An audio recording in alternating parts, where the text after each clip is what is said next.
Hi everyone. Lisa's busy this weekend with the horse, and my brother's gone out on his boat for a sail round Puffin Island and down the Straits, maybe to meet Paul, who's supposed to be doing a bit of work on Hobbit in Beaumaris, and he asked me to tag along. But I said to him, I'm busy, I've got stuff to do on Mooring Boy. But as it was, I've done the stuff I need to do on the Mooring Boy, and the temperature's already got into the 30s. So I'll go see if I can catch him up.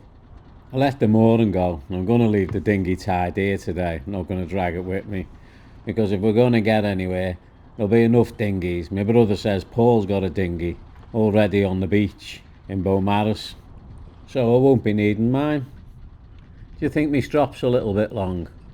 No, it's not all strops. Most of it's just pick up, so when I come back I can hopefully get hold of it easy. Right, let's get down that river.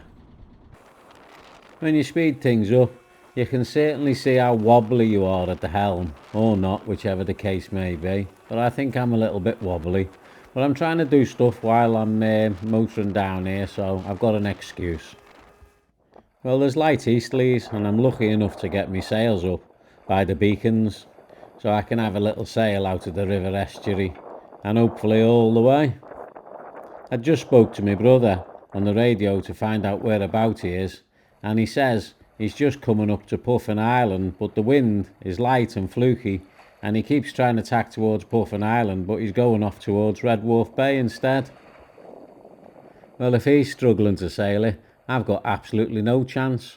But where I am at the moment, coming out the river, there's a gentle breeze, and I'll make the best of it. My log's still not working. I keep trying to wake up to getting brave enough to pull it out. I want a third hand, really. I want Lisa on board so she can stick her hand on top of the mushroom of water that comes in. Well, the wind's chasing me out the river. I'm doing over 5 knots over the ground, but there is an ebb and an apparent 11 knots of wind. That's actually probably fair amounts of wind, really, pushing towards 15 knots behind us, and that's quite decent considering that we're not supposed to have anything, or not much at all. And maybe I'm just lucky getting the wind now, and it's going to disappear on me because my bro turns around and says there is nothing at Puffin. So maybe me playing with the mooring and leaving a little bit late was a good strategic move. Talking about strategy, these two guys have got the same idea. Leave all the fenders on. Even the mooring boy, it looks like, on the front of one of them. But hey, if you don't take them off, you don't have to put them back on again. And this fits to show Lisa I can look after myself when I'm on my own. There you go, an ham sandwich and a latte. While sailing and while videoing, I think I'm doing really well. That's 3 things. Like, blokes are only supposed to be able to do one at a time. Well, you guessed it. I'm taking me coffee and me sandwich to the bow, and I'm going to sit at the bow at my favourite spot when the weather's like this and absolutely enjoy it. Puffing in the distance so I can see me target. We're making enough over the ground, so I think we might catch him up if he's stuck up there. Well, it must be one of those lucky times that you're just in the right place to catch the wind when there's no wind anywhere else. And I am in the lucky space at the moment because there isn't a lot of wind around, and I'm almost sailing through bin bags at this moment in time. But she's slipping along beautifully. I could even stand a chance of catching my bro down there somewhere, and I can't even see him yet. He could be anywhere, but he won't be back there because that's where I've come from. I've been looking out at sea most of this week while I've been at work. And it's been like this every day when I've looked out, with a gentle breeze on it, and it's been red hot in work, up to 30 degrees.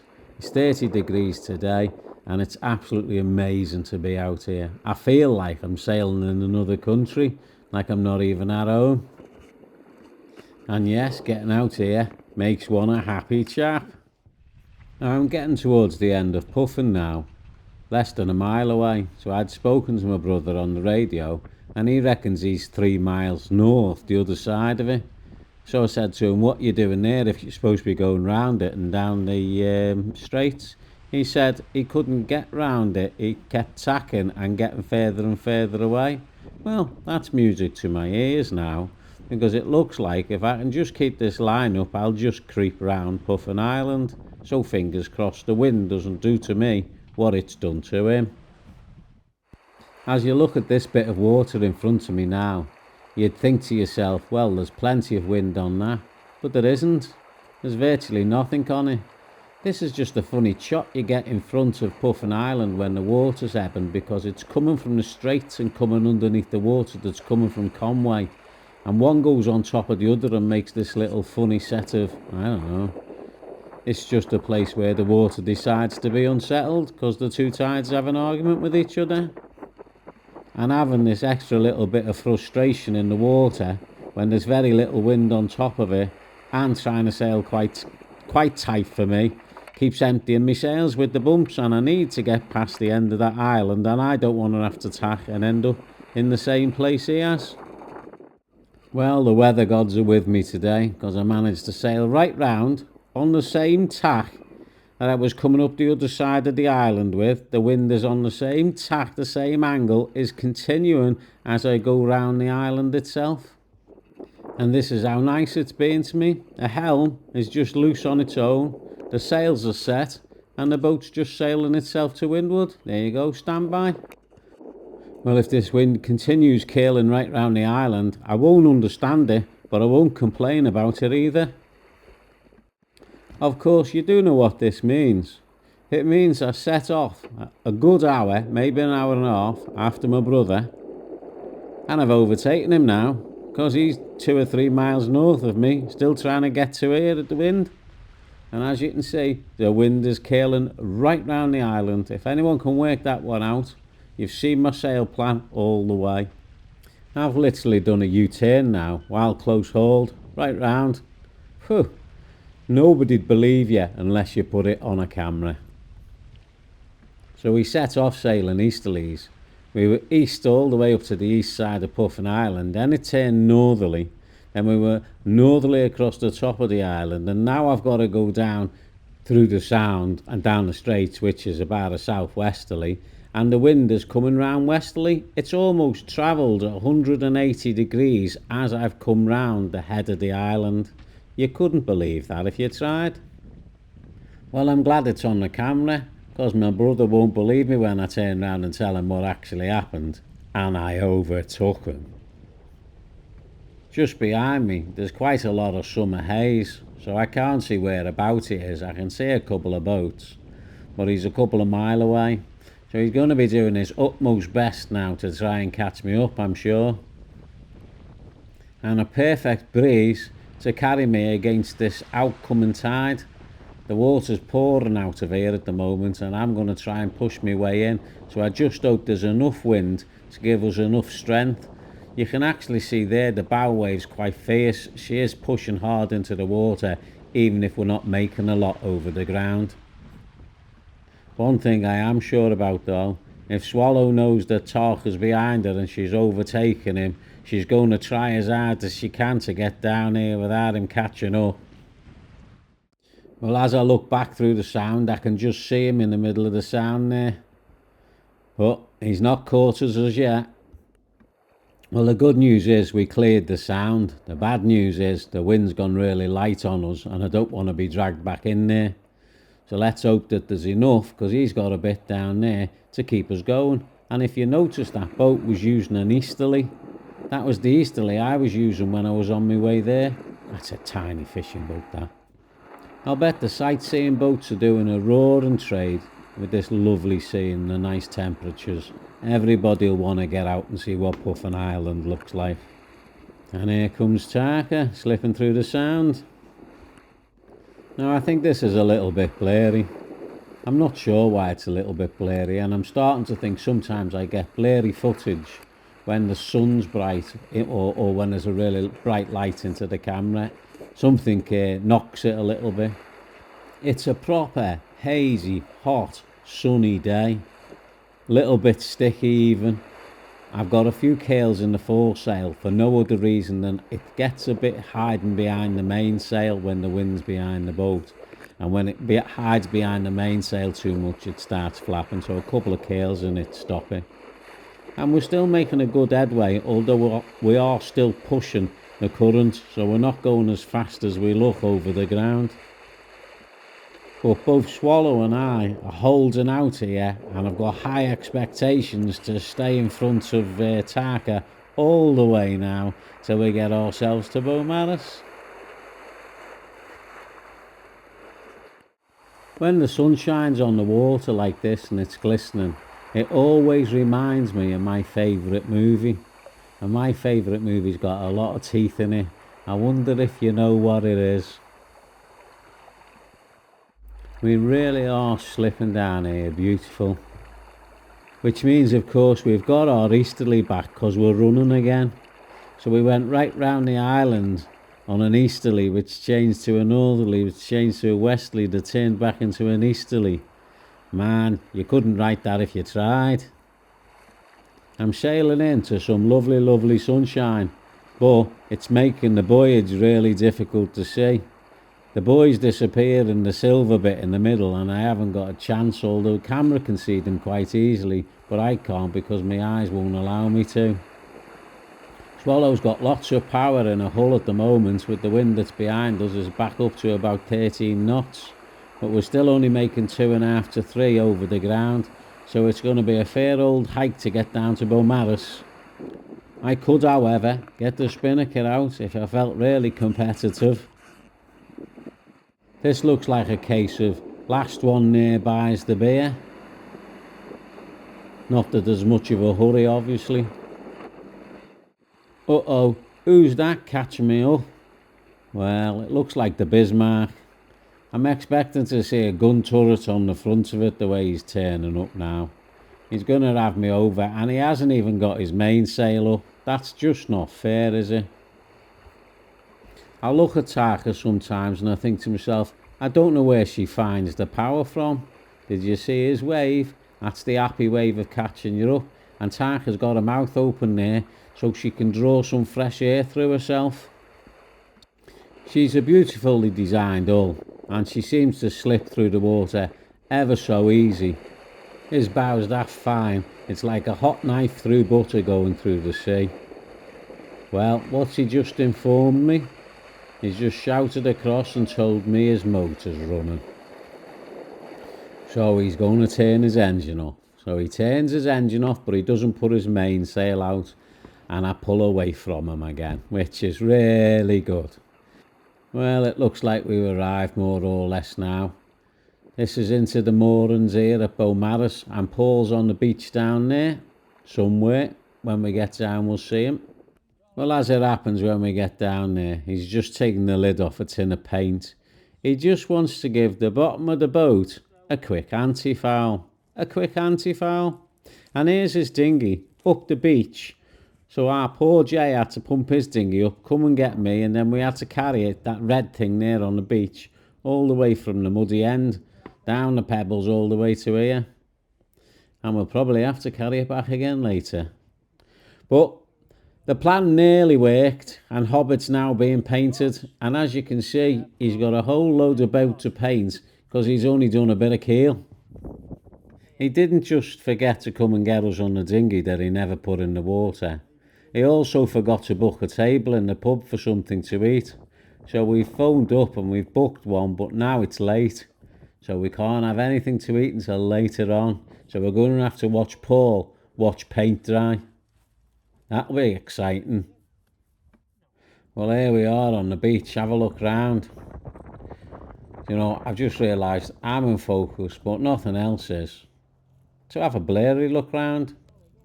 There's an ABC boatyard here, and it's very busy, and there's a little chandler's up the top as well, which is a very good stock chandler's and very useful.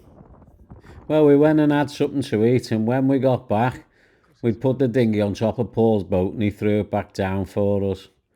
And then we waited for the tide to come in a little bit before we brought Jay's red dinghy down to stick it in the water. Because the water's come in, so we don't have to worry about dragging it all the way across the other side of the beach. And when there's enough water here, hopefully when that thing floats or swings round, we'll plonk the dinghy in and make our way back to boats. Well, this is the next morning. An absolutely beautiful morning. Temperatures are rising already. Not much wind at this particular moment in time, but we were promised a bit of easterly again today, so I don't know whether it'll kick in or not. I had a brilliant night's sleep, never moved a muscle all night, and the water's slack now. It's not moving in or out, which means it's actually rising, and it's going to have to rise quite a bit to get Paul to float, who's still halfway up the beach. Well, he'll have to catch us up later on, I'm sure, because Jay's just said to me he's about to slip his mooring and trickle down the river under us, do you know it? And that's exactly what he does. So I shout over to him, I won't be long, I'll let mine go and I'll catch you up. Now we've got loads more time than we actually need to get down to the Swellies, which is a time point. And the air's very light and just one sail will do the trick. We only need to make about 1.5 knots to 2 knots and we'll get there around the right time. And of course, it gives Paul catching up time when he floats. And as you can see, we've now got current with us as well. So everything's going our way, so we don't need to rush at all. In fact, all as we sort of want is a bit of steerage. Steerage down here is all we require, but as you can see, I'm not breaking any speed records today. What's that in the water there? That's mucky weed, isn't it? And look at my decks after me mooring last night. Well, I only have to throw a bucket of water on them and hey presto, they're clean again. And it's funny, there's loads of water around here if you need to clean a deck or two. This particular part of the Menai Straits has every single building you can conceive, every shape. Nothing fits to nothing. Everything's completely different style than the next one. Obviously all built at entirely different times by entirely different people, ending up with an entirely different landscape. Well, that bridge is starting to look closer and we still don't want to go too fast through this water. But the air is going really light at the moment, and what I do notice is there's a lot of muck in the water and I have to keep dodging it, so I need good steerage at the moment. When I say muck in the water, I mean seaweed that floats on the surface. I gotta worry that it'll get stuck around the bottom if I don't pay attention to where I'm going. And I don't want that round me prop.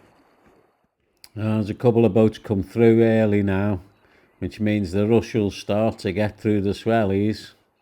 Well, it's not really a rush, it's more like peak hour.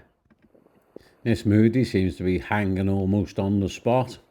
Seems to have lost his steerage almost. Ocean Mood sitting still. I don't pass much, you know, so I've got to be happy when I do. Look at this fella, what's he on? It looks like a surfboard with its own engine, because there was nothing in front pulling them along. You know, peak hour's well started now, they're all coming through. And here comes Jamila, with Eamon and Georgina, who were in the Isle of Man with Jay and Paul last week, who was supposed to come to Mulvera and didn't. And I think this is the last one coming out before we all pile in ourselves. Well, I'm motoring through the Swellies, but there's my brother trying to sail through, and he can't even get to Swellies Rock. Well, it will turn in his favour, I think. Yeah, it will turn in his favour, and it will flush him through after a bit. So he will get out the other side one way or the other.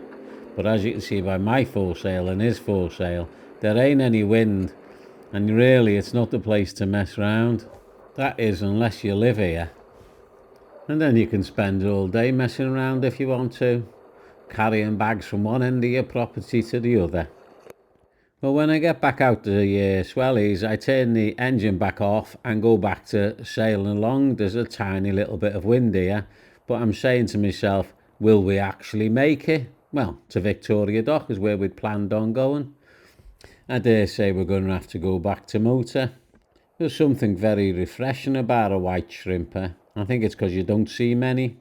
Unlike this weed, you seem to see more and more and more of it now. And it's getting hard to avoid it, and that's getting thicker as well. And I think that's probably a direct result of all the lovely weather we've been having. I mean, fancy getting that round the bottom of your prop. Oh. Anyway, I've give up with this sailing thing. I'll put my motor on, and I'm going to motor up to Victoria Dock. I always think this shot's a lovely postcard. Click, click, click, click. Don't you think that would make a lovely postcard? Well, when I get to Victoria Dock, I have a quick chat on the radio with my mate Ewan, and he calls me in. But unfortunately, I'm having a bit of a problem and I don't know what it is. Swallow's not responding very well to the throttle. I'm thinking to myself, I hope I haven't got any of that weed on the back down there. She seems to be not making as much headway as she should be. And I don't like pushing her too much. I don't like pushing the engine too much. So I'll just sit on it and see if I can get in. I've got to let this little boat go that's going in front of me now anyway. I've got the revs where I would normally have them for punching the tide. Still about 2750. But it still don't feel too good. It feels very sluggish, tell you the truth. It makes you a little bit paranoid as you're approaching something knowing the boat's not behaving itself 100%. So I make sure that I'm in the right position should anything go wrong to give me as much leeway as possible. And then I make my turn in at the last possible minute. As soon as you get past the beginning of the wall, the run goes off that you were getting ferry glided against. And I'm not sure what that motorboat in front of me is actually doing at the moment, so I'll have to take it easy coming in here. But I'm turning to the right onto the visitors pontoon where you can see Ewan on the end of it just giving us a wave there. He says he's got me a space about 2 boats back and he'll catch me lines for me. So I just got to make my way around to the space. Very good, and you? What's this lovely weather we're having? I know. Ordered it in special fit. Thank you very much. It's most appreciated.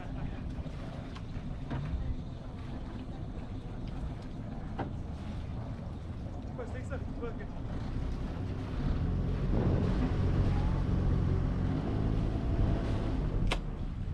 Oh, this is me staying. You best get this first. Alright.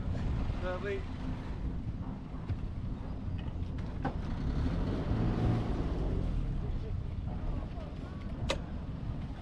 Bring me bow back in.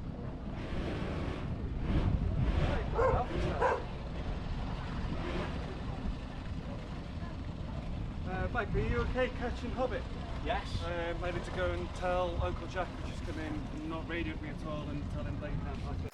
I need to finish tying up quickly so that I can catch me bro. And one thing we mustn't forget is his boat only goes forwards, it doesn't go backwards. So he doesn't want to overshoot anything and have to come back, does he? Now, he comes in with just a tiny little bit of way on, which is lovely, and his boat steers really nicely, so it makes it dead easy for him to come alongside. And I'm sure he's going to pass me a line or two now, so I can tie him up. He hasn't quite taken the way off the boat by the time he gets out the cockpit, but it's all right, because he can use my guard wires to pull his boat in with. One midships line at this point would secure the boat and give you ample time to sort the rest of the lines out at ease. Here comes Hobbit. Nice and chilled like he should be, bobbing along singing his song. Centre line. Centre line. Centre line, you haven't got a bow line. Take your way off.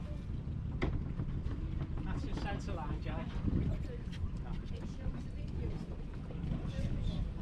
And if you get that your midships back to him, you can have them sitting there.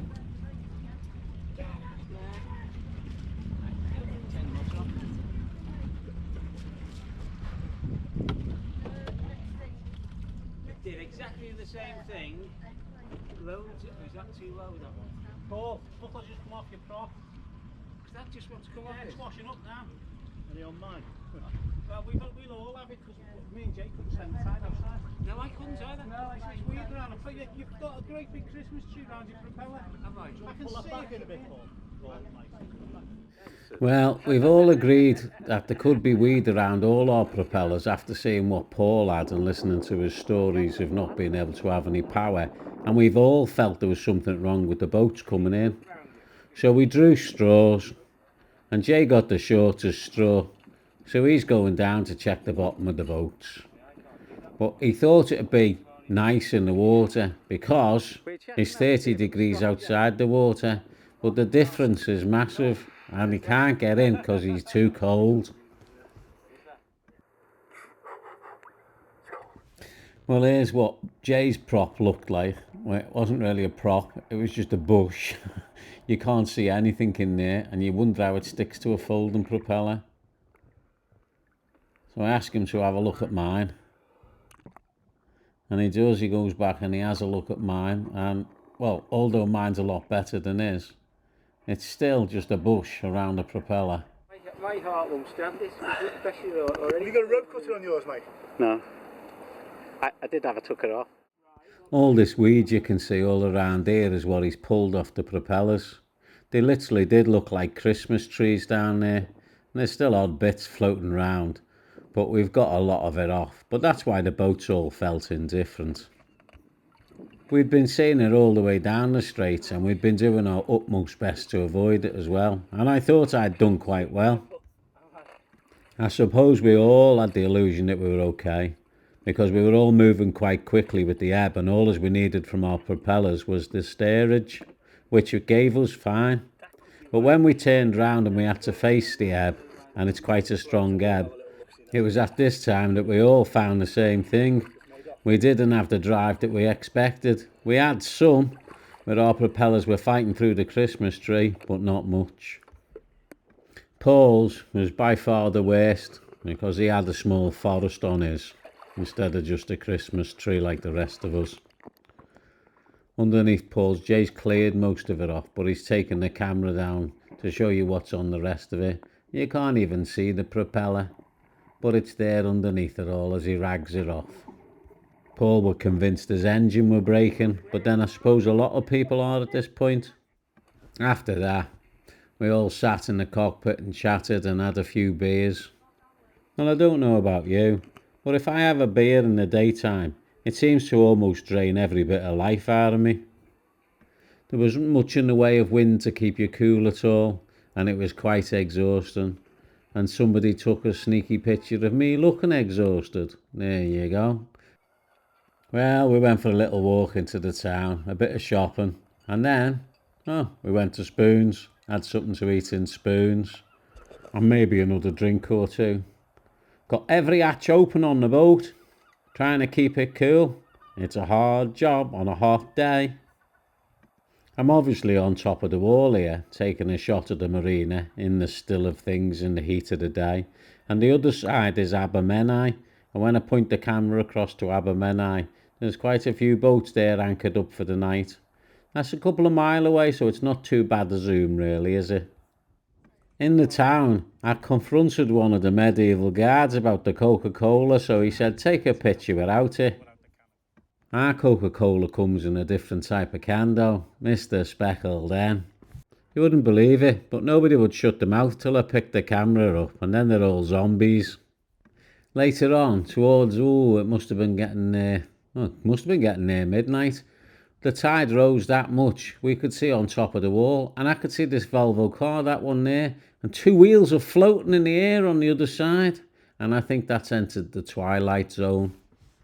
It's not really floating, it's just a light. Or maybe the way my strange brain works at night time, when I've been drinking all day and night. Far too much alcohol, I'm sure. Well, there's a little bit of a breeze on that water now, and it's lovely coming through the cockpit, and that's why I'm sitting out. And there's quite a few people sitting out in different places just enjoying the little bit of breeze that's coming through in the evening, because it's still quite warm and sticky really. The next morning, at time to go time, we had to get our acting gear, because we wanted to get early to get back so we could get to our moorings quite okay. And we all had different places we were, well, me and Jay were going to Conway River, but Paul was going to Red Wharf Bay. So we all slipped out one by one, with the knowledge that there was going to be a bit of a rush ahead of us. We wanted to get down to the Swellies and get through it at least an hour early, and it's a spring, so it should be quick to fly through, and that'll carry us up to Beaumaris quite quickly, and then we'll only end up punching tide from Beaumaris to the Swatch. Although Paul, who's going to Red Wharf Bay, will have to carry that all the way up to Puffin Sound.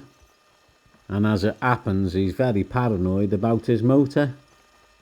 No, Lisa, I've got to get my own fenders and lines in. Well, we're flying down the straits at over 8 knots, so it doesn't take us long before we're a Fellin Ellie. And we're screaming through here, and we'll be out the other side of the minute, and just around the corner and we'll be at the Swellies. It takes us about 35 minutes in total to get down when we're going with the tide. Well, we passed quite a few boats along the way who seem to be dawdling along because they're waiting for the correct time to go through the Swellies, and they're obviously thinking that we're all going to time it incorrectly. We're in the knowledge though that we're early, and we want to be early because we want to use the flow through. We all know the Swellies quite well, so it's an easy task for us to do. This is what it looks like inside when you're an hour early on a spring. The actual crib and rock affects the water surface. The rocks aren't breaking the surface, but the water that comes up from them comes up at such speed that it pops out the top and it looks like it's breaking the surface. This next bit going up towards Swellies Rock, well, there's a lot of whirlpool-y type things here, and when you get to Swellies Rock there's a strong flow trying to pull you on top of the rock, so you've got to turn in towards Price's Point land a bit and make sure that you stay away from the draw from the rock. It will try and pull you over the top of it if you're going through early like this. This is probably the last place in the world you'd want your engine to fail. From here on out, the worst thing you normally get's a whirlpool, so your direction can change quite quickly if you're not paying attention to it, and you can see that by looking at the line that I leave in the water. It's a ziggy-zaggy line, and that's because of the pools that are in the Swellies. They move round, and so they move you round. Well, I'm about to pass Hobbit, but at least he's going well and hasn't picked up any weeds yet. I know we'll get this whenever it's hot, this weed that floats on the surface, and it's quite easy to see today because there's no wind at this particular moment in time. I seem to have had it round my prop many a times before, and it just takes away the propeller's ability to push the boat. It doesn't do any damage, it's just a pain in the backside getting it off if you can't get a boat up to your prop easy enough. Now, I'm quite sure a rope cutter would deal with it and just chop it up as it got wrapped up on it, and I did have a rope cutter, but as it started falling to bits down there, I thought I'll bin it anyway. Maybe not such a clever move, maybe I should have sorted it out. I'm in slightly stronger current than Jay at the moment, and as I pass through the moorings in Beaumaris, I stay well out of the flood, which is starting to come in from the other end now, and that's why the boats are pointing into the flood. And there's a little bit of air now starting on the surface of the water, but not a lot, but a little bit. It's only early and the pier's packed. High temperatures getting everybody out and playing. Well, when I get to the swatch, there's a little bit of wind, just a little bit, enough for me to motor sail happy in. So I get my sails up and I have a little bit of a motor sail, but I fear I'll only be getting it along this little bit of a stretch, and for reasons that when I turn at the end to port again, I'll be going straight into whatever easterly there is. But the day's really hotted up now, and it's going to be one of those red hot days again. And in the distance when I look at the boats, there's already a haze appeared on the water, which stops you getting clarity. Well, it's about here with the sails up and the boat really steady that I think it's a nice time to have a bit of brunch, so I have a bit of brunch as I go along here. Now, even if I wanted to wait till the next tide, I still don't think there's enough wind for me to be able to tack back. There's much better boats ahead of me that are motoring without any sails up, so I think even as a motor sail I'm enjoying it. And I don't think there'll be that many more of these proper nice days left this year. We've overstretched it as we are. We only normally get the 1 or 2 weeks, let alone 6 to 8. My, that was a good latte. She does like a little bit of motor sailing into the wind in light airs though. She feels very rewarding even though the engine's still on. We'd normally be motoring without the sails at, well, less than 5 knots because we're going into the wind. But when we put the sails up and there's a little bit of wind, we get it to just over 6 knots. So really, there's a knot to a knot and a half of extra go from the sails there. So it's not a useless exercise actually putting the sails up when the airs are really light and the motor's on. Yeah, we got to count now. Get ready. Here you go. 1, 2, 3, 4, 5, 6, 7, 8, 9, 10, 11, 12, 13, 14, 15, 16. We're not counting seconds, we're counting gallons. Gallons. It is a lovely boat though, and he did slow down as he passed me, so thank you. And I'm sure I've seen Ruby this weekend somewhere else with that fender hanging out the front that looks like a mooring buoy. I just spotted a little fishing boat on the water ahead of me, so I'll have to make sure I avoid that. He's sitting there in the middle of the swatch getting his catch. Just motored past these two who are happily sailing away. So some boats will make headway in this, and then some people will think like me, I wonder why he named his boat that, Morning Glory. Right, I've cleared the swatch now, and there's not a breath of wind left. Nothing at all. It's complete bin bags out here. So, a good engine, and hopefully stay away from the weed, and we'll get back under the donkey alone. And there's still quite a bit of muck out here. Not so much as the weed anymore, but still the water looks very mucky. And I don't know whether that's got anything to do with the weather being hot at all. Yeah. And I can tell you just how much wind there isn't on this bin bags water. There's a chap over there on an Anderson 22, I think it is, with a spinnaker hanging instead of flying. It's doing its utmost best to try and catch a little bit of wind. Oh, it's almost up. It's up. It's down. Well, there you go. That's how little wind there is. Is that the same one or a different one? 1, 2, 3, 4, 5, 6. As I'm entering into Conway, people are hopeful and going back out the opposite way. They are motor sailing, but I'm sure they'll get a little bit of a sail out there somewhere. Right, I'm just about home. I'm sailing down the river and there's the gangway on my port side. And I've got the beacons on my starboard side. There's plenty of people knocking round and about at this moment in time. There's plenty of boats out and everybody's been enjoying this lovely weather everywhere. Right, if you've managed to stay the distance on this one, I'd like to thank you very much for watching, as usual. Hope you'll watch again. Anybody out there who hasn't subscribed, please subscribe. It helps me somewhere along the way, I'm sure, and it doesn't cost you nothing. So until next time, I've only got one thing to say to you, and I'll bid you bon voyage.